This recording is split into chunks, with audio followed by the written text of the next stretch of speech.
तो देखिए एक चीज मैं मेन मुद्दे की बात कर रहा हूँ। ये तो सरकारें आएंगी, जो भी आएंगी विपद में, वो एक दूसरे को रोकेंगे। मेन मुद्दे की कोई बात नहीं कर रहा। देखिए 35 साल पहले जो, आज हमारी बात सुन लीजिए, नौजवान, मैं 35 साल पहले जो है सफाई कर्मचारी से लेके और बाबू तक भर्ती होती थी और डेली बेसिस पे होती थी। विभाग के द्वारा डायरेक्ट पेमेंट होता था, बिचौलिए बीच में नहीं थे, तो लोगों का भला होता था।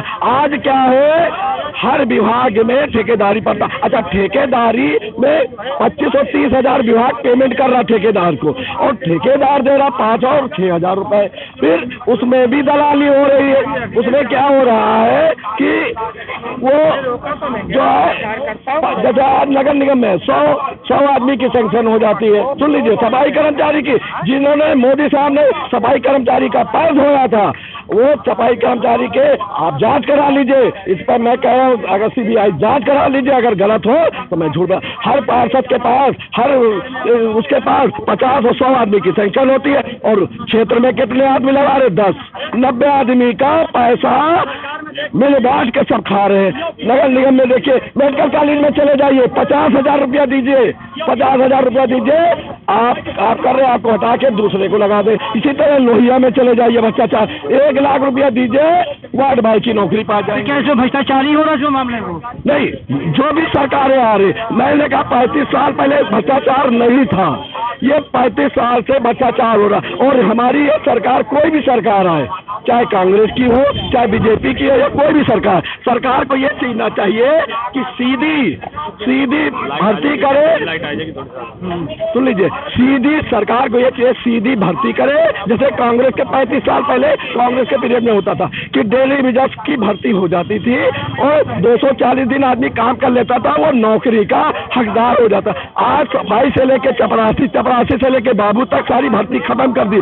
सिर्फ भर्ती वो हो रही, IAS PCS की अधिकारी की हो रही, तो बाकी क्या नौजवान क्या करे? पकौड़े तले? वही बात ही है, पकौड़े में तलने की नहीं बात कर रहा हूँ। हमारी सरकार को ये चाहिए कि डेली वेजेस की व्यवस्था खोल देनी चाहिए, और डायरेक्ट पेमेंट विभाग के द्वारा होना चाहिए। विभाग के द्वारा डायरेक्ट आदेश कर देना चाहिए कि विभाग के द्वारा IAS PCS को पावर दे देना चाहिए कि वो अपने हिसाब से, जरूरत के हिसाब से वो भर्ती कर ले, और विभाग उसका पेमेंट करे। देशों की हालत खराब है। मतलब जो है दूसरे मुल्कों में जो है जंगें हो रही हैं, कहीं न कहीं फिलिस्तीन की बात करें, चाहे कहीं की बात करें, जंगों का जो दौरा है, तो कहीं न कहीं अबकी से भारतीय जनता पार्टी उसको कैच करने की कोशिश कर रही है। कैसे देखते हैं सर? कहाँ का दौरा? दौर जो चल रहा है, ऐसा चल रहा है कि इसको बीजेपी को कहीं न कहीं कैच कर रही है। ऐसे माहौल को, जहाँ जंगें हो रही है, जहाँ लोगों की मौत हो रही है, वहाँ फिलिस्तीन में इतने हालात खराब है, मगर जो है बीजेपी इसको जो है एक अलग रूम से देख रही है। कैसे देखते हैं सर? अरे वाह, क्या बात करते हैं। गोदी मीडिया इसमें परफेक्ट है। इजराइल और फिलिस्तीन का चल रहा है, बहुत बढ़िया युद्ध चल रहा है उनके लिए, मोदी के लिए भी चल रहा है, 2024 के लिए। मैं आपको बताता हूँ, यहाँ पर बम फटा है, अभी बम फटा है। और देखिए यहाँ पर अभी कुछ देर तक हालात अच्छे थे, मगर अभी कुछ देर पर वो तब बम फटा है। वो साला बम 10 किलोमीटर में फटा। इनको यहाँ आवाज आई, 10 किलोमीटर छोड़ के गोदी मीडिया वहाँ पर प्रचार प्रसार कर रही है, मोदी का ड्रामेबाजी कर रही है। और उसके बाद कहता है, देखिए अभी मेरा कैमरा मैन भी नहीं मिल रहा, देखिए वो बेचारा वो किस परेशानी में होगा, मेरा कैमरा मैन भी नहीं दिख रहा। अबे तो तुम्हारी फोटो कैसे खिंच गई? ये तो बताओगे? देश को ये तो बचाओगे कि तुम्हारी फोटो कैसे खिंच गई? ये है शर्मनाक गोदी मीडिया। मोदी और गोदी मीडिया का चरित्र ये है कि ये वहां पर इजराइल में लोगों की जानें बचाने नहीं, अमेरिका इजराइल का साथ दे रहा है, रशिया फिलिस्तीन का साथ दे रहा है, और मोदी वह ड्रामेबाजी कर रहा है, क्योंकि हर आदमी को अपनी सत्ता बनानी है। उसी तरीके से नरेंद्र मोदी के साथ ये गोदी मीडिया है, जो माइक लेकर इस तरीके के बयानबाजी करती है कि देखिए मैं देख रहा हूँ बम फट गया। अरे भैया, तेरा बम फट गया तो कैमरामैन, अगर तुम बता रहे हो कि कैमरामैन का भी नहीं पता चल रहा है, तो तेरी फोटो कैसे आ गई? तो ये भी देश को बताना पड़ेगा, नरेंद्र मोदी की ये ड्रामेबाज कंपनी को अब बंद करना पड़ेगा। 2024 में इस तरीके की ड्रामेबाजी को स्वीकार नहीं किया जाएगा। इस तरीके के ड्रामेबाजी को अब जनता समझ चुकी है। गठबंधन की सरकार अब आने को तैयार है 2024 में, तब हम जवाब देंगे। मौतों का कोई जो है गम नहीं है, मगर जो है आज आप अपनी खेल अपना खेलता चला जा रहा है। मैं कह तो रहा हूँ, क्या इजराइल के साथ अमेरिका खेल नहीं खेल रहा? क्या फिलिस्तीन के साथ रशिया खेल नहीं खेल रहा? क्या और सारे देश जो ईरान के हैं, ईरान इराक, जो इराक का तो पता नहीं, ईरान आ रहा है और हिजबुल्ला आ रहा है, ये सब क्या कर रहे हैं? अपने ही मुसलमानों की कब्र खोदने का काम कर रहे हैं। आपको पता है 23 लाख हमास की वजह से वहां पे हमास में कैद है, और उन्हें बिजली, पानी, दवाइयाँ, उन्हें खाने पीने के लिए मोहताज किया जा रहा है, उन्हें पल पल मरने के लिए मोहताज किया जा रहा है। अगर ये मौतों का आंकड़ा और बढ़ेगा तो क्या खुदा का कहर अगर इस धरती पे ढहेगा तो कौन सा जुल्म खुदा ने कर दिया? तुम भी तो इंसानियत के साथ गलत कर रहे हो।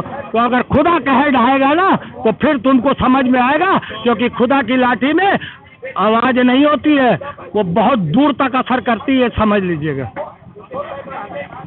सर हालात बिगड़ गए हैं, सब कुछ हो गया है, मगर आज भी जो है लोग अपनी जज्बातों से रोक नहीं पा रहे और गलत बयानबाजी कर रहे हैं। देखिए, हम भारत के साथ हैं, भारत जिसके साथ है उसके साथ हम रहेंगे।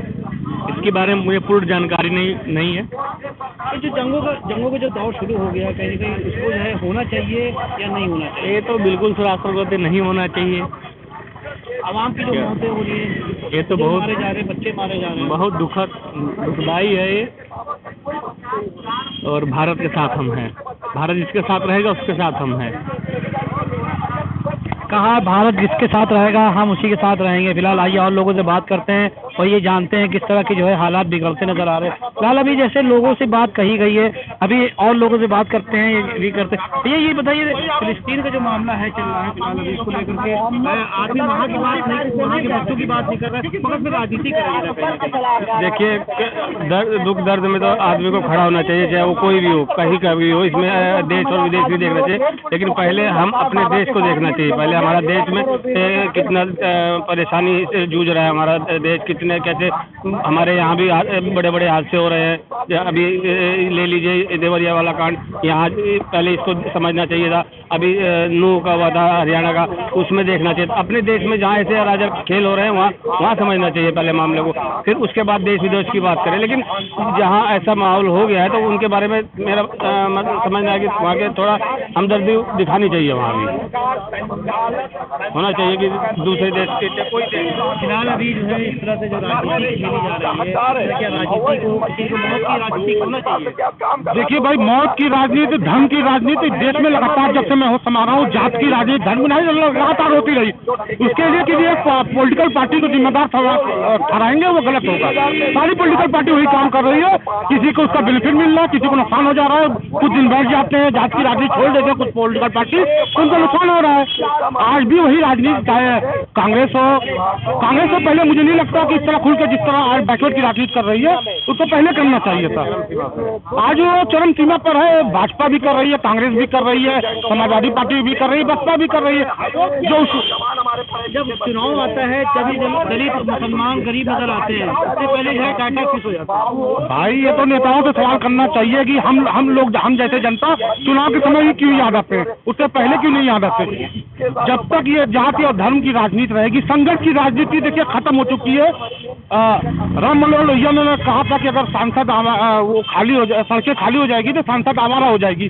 सड़कें तो मुझे अपने होश में 5-7 साल में पूरी खाली नजर आ रही है, क्योंकि सत्ता के पास ऐसे हथकंडे हैं, ऐसे कानून के जरिए लोगों को अंदर कर दिया जा रहा है। 3-3 साल 7 के लोग जो संघर्ष करने वाले लोग तो जेलों में पड़े।